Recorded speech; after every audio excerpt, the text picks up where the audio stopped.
everyone. I'm Secretary of State Trey Hargett. Today is Thursday, January 31st, 2019. Today we'll be discussing the state of Tennessee's economy based on information and data from the fourth quarter of 2018 outlined in the Tennessee Quarterly Business Economic Indicators Report. The report is published through a partnership between my office and the University of Tennessee, Knoxville's Boyd Center for Business Economic Research. Joining me today is Dr. William F. Fox, who serves as the center's director. The report offers a snapshot of the state's economy based on business data from the Business Services Division of the Secretary of State's office. I'd like to start by making a few key observations from the report. New business filings and annual reports both saw strong year-over-year growth in the fourth quarter of 2018 compared to the same time the previous year. This marks 29 consecutive quarters of positive growth year-over-year. Second, I would also point out business services processed 9,837 new entity filings in the fourth quarter, which is a robust 10.3% increase over the same quarter in 2017. The next point I'd like to make is for the entire 12-month period of 2018, Tennessee recorded a total of 42,914 new entity filings and 237,921 annual reports. And lastly, I would mention that in 2018, we recorded 4 consecutive quarters of year-over-year growth in excess of 10%. So we'll take questions in a moment, but now I'm going to turn over to Dr. Fox. Mr. Secretary, thank you very much. It's certainly my privilege to join you in releasing this quarter's data. Again, very, very encouraging news seen in the initial filings data. As the Secretary noted, 10.3% growth in the fourth quarter, which is amazingly the weakest quarter of the year, but still you'd have to go back 5 years to find another quarter that's that good. 2018 was an outstanding year for Tennessee as measured by the startup of new businesses, and what it suggests to us is continued economic growth throughout 2019. We do find these initial filings to be a very strong leading indicator of where the Tennessee economy is going. So very good news again for Tennessee. LLCs continue to be the strongest type of initial filing, businesses increasingly moving in that direction and away from the more traditional C corporation form of business. Should also note that while the metro areas in Tennessee did pretty well, and Shelby County had an increase a bit above the state's average, in fact, it was the counties outside the 4 largest that on average performed better, again, for the second quarter in a row. And as Governor Lee has begun to talk about rural economic development, this is certainly an important indicator. Of course, I'm not saying all those slowest growing counties performed as well, but again, outside the top 4 counties, we saw outstanding growth.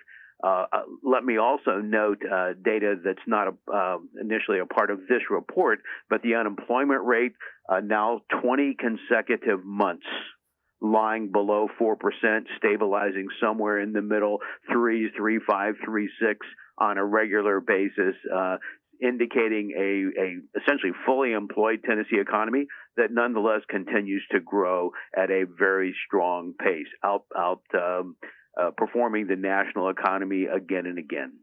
So, Mr. Secretary, there's some initial comments. Be happy to respond to any comments or questions. Thank you, Dr. Fox. Any questions for Dr. Fox? Yes, Dr. Fox. Richard Lovett at WJCW Radio in Johnson City. Good morning. How are you? Good morning, Richard. I'm fine. How are you? Doing well, sir. Doing well.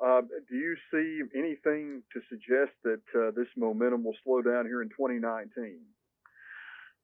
We expect economic growth to be sustained throughout 2019. Worth noting that by May, this will be the longest economic expansion in the post-war history of the United States. And so it's been a very long economic expansion.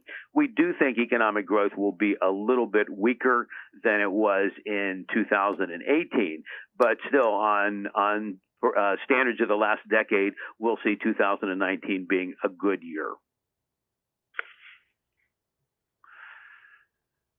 And Dr. Fox, as we pointed out before, obviously the more growth you have, the broader the base is, that percentage of growth gets harder and harder to achieve. No, that's right. You're calculating a growth rate on an increasingly high baseline, and so while we'll probably see, say, GDP growth 2.3 or 2.4% this year, I think people need to recognize that's a good year. And so while again 18 was extraordinary, a little bit above 3%, we'll still look back at 2019 and say that was a good economy. Dr. Fox, this is Brandon at the WUOT. I want to jump in if I could and ask a question about the unemployment rate. As you're talking about being close to full employment, I'm reaching back to my college macroeconomics. That can have kind of a stunting effect at times on economic growth because, you know, your labor force is employed, and that may limit what you're able to do. I think it's called a tightening labor market. Could you give us some reflections or some understanding about how that may shape or play its role in Tennessee's economic trajectory in 2019? Sure, Brandon. Yeah, I think your discussion of it is right, but I think it's important to keep in mind that when the economy is fully employed, that's a really good thing. Nobody ought to be upset about that. It does say our potential for high growth rates gets limited, but if everybody who has skills has a job in the economy, that's a really good picture. And so again, part of why we'll see 2019 being a little bit slower shouldn't be seen as weakness in the economy, but instead should be seen as we're near the capacity of the economy to grow because we don't have as many unemployed workers as we would have had a year or two ago to bring into the labor force. And so no bad news in a fully employed economy, but it does say you shouldn't expect growth rates to be quite as fast. Let me ask just a quick follow-up, and then I'll duck back out here. Of course, there's a page about the national economy. I know we're focusing on Tennessee today, but I was just curious while I've got you. When I conversed with one of your colleagues, Matt Murray, there at the Boyd Center, this was back in December, the stock market was going way up and down, big swings, and we've seen that tend to kind of stabilize. The initial concerns about stock market volatility, I think, have lessened to some degree. Could you give us an impression about how that's doing right now? Maybe some of the initial fear that we saw before Christmas has kind of smoothed out. Is that right? Well, we obviously saw some uncertainty as represented in the financial markets, and a little bit of that's still going on as we come into 2019. And the fear of uncertainty in the financial markets is that you might get consumers slowing down their spending a little bit. And my guess is we'll see the first quarter have a little bit weaker consumption growth than we have seen through 2018. But I think the stock market, and as an economist, we want to separate the financial markets from the performance of the economy overall, which means jobs and production. And those that is, jobs and production remain very strong. And I don't anticipate the financial markets creating any problem for the economy this year.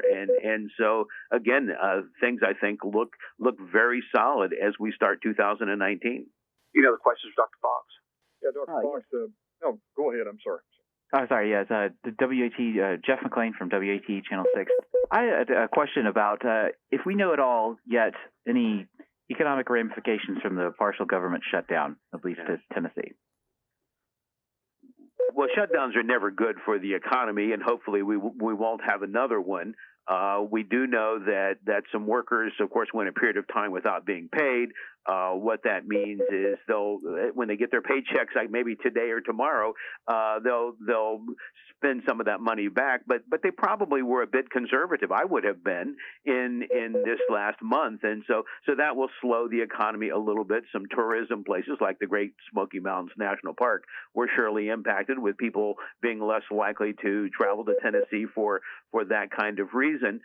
When we see the unemployment data for January, those at least 400,000, maybe 800,000 workers will be counted as not employed, and so we'll see that in the data itself. And so, do I think it had a dramatic impact on the economy? No. Had it gone on longer, I think we were experiencing increasing negative implications for the economy, but they'll be pretty modest when we look at the entirety of the first quarter of 2019 and the year as a whole, assuming we don't go back to another shutdown. Stars Bass trying to jump in a moment ago. Any more questions? Well, we thank you for participating in the conference call today. As Jennifer indicated, we will have the audio online in a little while, and it's also believe there's a full press release coming out momentarily. Correct, Jennifer? Yes, sir. That's right. All right. Well, as always, thank you for your participation, and don't hesitate to contact us if you need to follow up.